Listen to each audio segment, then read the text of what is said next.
Assalamualaikum warahmatullahi wabarakatuh. Perkenalkan nama saya Dimas Nugroho. Di sini saya akan menjelaskan tugas saya yaitu challenge 8.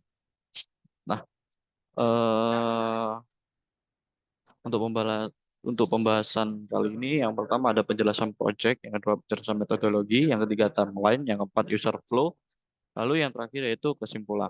Nah, kita masuk yang pertama penjelasan project. Nah, untuk project kali ini bernama aplikasi pernikahanku. Nah, apa sih aplikasi pernikahanku? Nah, aplikasi pernikahanku adalah sebuah aplikasi mobile yang dirancang untuk membantu segala keperluan dan dipersiapkan persiapan para pasangan yang akan melanjutkan ke jenjang yang lebih serius. Aplikasi pernikahanku hadir sejak tahun 2022 akhir. Di dalam aplikasi ini disajikan banyak fitur-fitur yang sangat membantu dan mendukung untuk para calon pengantin. Nah, untuk rancangan proyeknya, aplikasi pernikahanku ini memiliki goals. Goalsnya itu apa sih? Goalsnya itu adalah mempermudah para calon pengantin untuk mengerjakan segala hal untuk kebutuhan acara pernikahannya. Lalu untuk project duration-nya, perkiraan waktu untuk memulai perancangan project ini hingga produk siap dipakai yaitu selama 2 bulan 25 hari, di mana dimulai dari tanggal 20 Juni 2022 hingga 12 Oktober 2022. Nah, untuk rancangan proyeknya, yang pertama untuk target audiensnya adalah para pasangan yang ingin melanjutkan ke jenjang yang lebih serius dengan objektif. Yang pertama, mempermudah calon pengantin untuk mempersiapkan segala keperluan dalam acara pernikahan. Yang kedua, menjangkau calon pengantin yang tidak memiliki banyak waktu untuk mencari informasi keperluan dalam acara pernikahannya. Lalu yang ketiga, proyek ini dapat selesai di tanggal 12 Oktober 2022.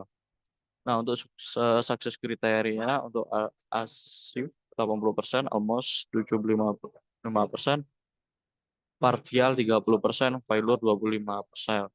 Nah, untuk fitur-fitur pada aplikasi pernikahanku itu ada empat. Yang pertama, fitur wedding organization. Nah, di mana fitur ini user bisa menggunakannya untuk mencari informasi serta bisa membooking atau memesan jasa wedding organizer yang terdapat pada aplikasi pernikahanku. Dengan adanya fitur ini, user tidak perlu bingung dan repot dalam mencari wedding organizer. Lalu yang kedua, fitur penyewaan jas dan gaun pengantin. Pada fitur ini, user bisa menggunakannya untuk mencari serta menyewa jas dan gaun pernikahan sesuai keinginan dengan mudah. Pada fitur ini akan ditampilkan harga sewa, size, serta lokasi tempat penyewaan jas dan gaun tersebut. Lalu yang ketiga, fitur penyewaan gedung, di mana fitur ini user bisa menggunakannya untuk mencari informasi tentang kapasitas gedung, jadwal gedung saat dipakai, serta harga penyewaan gedung tersebut. Pada fitur ini akan disajikan macam-macam gedung sesuai lokasi kota user saat ini atau sesuai lokasi kota yang diinginkan. Lalu fitur yang terakhir adalah fitur catering, di mana fitur ini user bisa menggunakannya untuk mencari informasi lokasi catering tersebut, harga dan mengetahui macam-macam paket makanan yang disiapkan oleh catering tersebut. Lalu masuk yang kedua penjelasan metodologi. Nah, metodologi yang kami pakai adalah metodologi Agile. Apa sih Agile? Agile adalah metodologi pengembangan software secara bertahap, berulang, dan increment. Nah, alasan kami memilih metode Agile karena ketika menggunakan Agile ini kualitas software yang dihasilkan, yang diciptakan itu bisa lebih baik dan produk yang dihasilkan ini memenuhi kebutuhan konsumen. Lalu untuk alur dari SDLC Agile ini yang pertama adalah requirement, design, development, testing, deployment, lalu yang terakhir itu review. Lalu kita masuk yang ketiga yaitu timeline. Nah, di sini untuk pernikahanku untuk durasinya itu adalah 83 hari. Di mana yang pertama kita lakukan yaitu mengidentifikasi masalah dan perencanaan sistem. Nah, untuk durasi untuk identifikasi masalah dan perencanaan sistem itu ada kurang dari seminggu. Yang harus dilakukan yaitu menentukan topik dan ide, job desk, wawancara, menentukan judul, menyusun WBS dan gacha, dan menyusun dokumen-dokumen lainnya. Lalu untuk project kali ini terbagi 3 sprint. Yang sprint pertama itu mengerjakan fitur login dan wedding organizer dengan durasi waktu 18 hari. Yang dimana untuk job desk-nya ini terbagi menjadi 4 role. Yang pertama sistem analis, eh, desain, lalu developer, lalu tester. Nah, untuk sistem analis ini mengerjakan menyusun user story, menganalisa kebutuhan pada sistem, lalu menyusun RD, lalu untuk desain, menyusun activity diagram, sequence, skenario, class diagram, lalu menyusun UI packs. Untuk informasi codingnya, untuk developer ini mengerjakan coding front-end dan back-end-nya. Lalu untuk tester melakukan pengujian sesuai STP dan membuat software test report.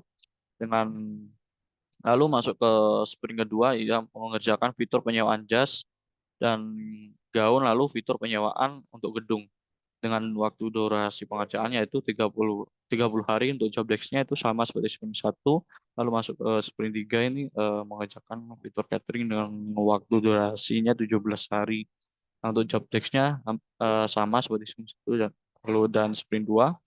Lalu kita masuk ke user flow. Nah, untuk user flow yang pertama ini bagaimana cara user ke halaman awal. Yang pertama harus dilakukan itu sign in atau sign up. Nah, untuk sign in-nya bisa melakukan masukkan email dan password atau sign in with Google. Lalu untuk sign up atau create akunnya bisa melakukan melalui Google atau masukkan username, email dan password, lalu user dia akan ke halaman awal dan pilih menu.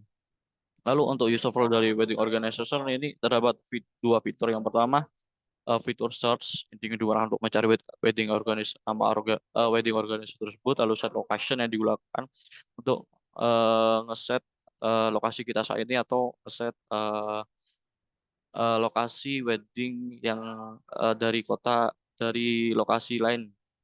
Lalu setelah kita eh, setelah itu akan masuk, user akan memilih organizer, lalu setelah memilih organizer apakah kita ingin chat dengan wedding organizer tersebut. Jika tidak, lalu user akan klik sewa, lalu user akan mengisikan formnya, lalu user akan klik sewa, lalu selesai. Nah, untuk flow dari penyewaan gaun dan jas ini hampir sama seperti flow dari wedding organizer, yang membedakan hanya pada fitur kategori. Nah, untuk kategorinya ini merupakan terdapat pemecahan dua, yaitu kategori jas dan gaun. Lalu untuk fitur hall-nya, penyewaan gedung hall, kategorinya ini ada dua macam, yaitu hotel dan gedung. Lalu untuk cateringnya terdapat dua macam, untuk makanan Western dan Indonesia. Nah, untuk flow-nya hampir sama seperti sebelum-sebelumnya. Lalu untuk kesimpulan pada semua kali ini adalah aplikasi ini dapat menjadi penunjang untuk dapat memenuhi kebutuhan acara pernikahan secara online. Aplikasi ini dapat jadi sumber informasi bagi user yang membutuhkan informasi tentang jasa pernikahan yang ada di aplikasi Bernafku. Dalam pengerjaannya menggunakan metode Excel, sehingga aplikasi yang dihasilkan memenuhi kebutuhan user. Nah, mungkin itu saja yang bisa saya sampaikan kali ini. Mungkin jika ada salah kata, saya mohon maaf. Sekian dari saya. Wassalamualaikum warahmatullahi wabarakatuh.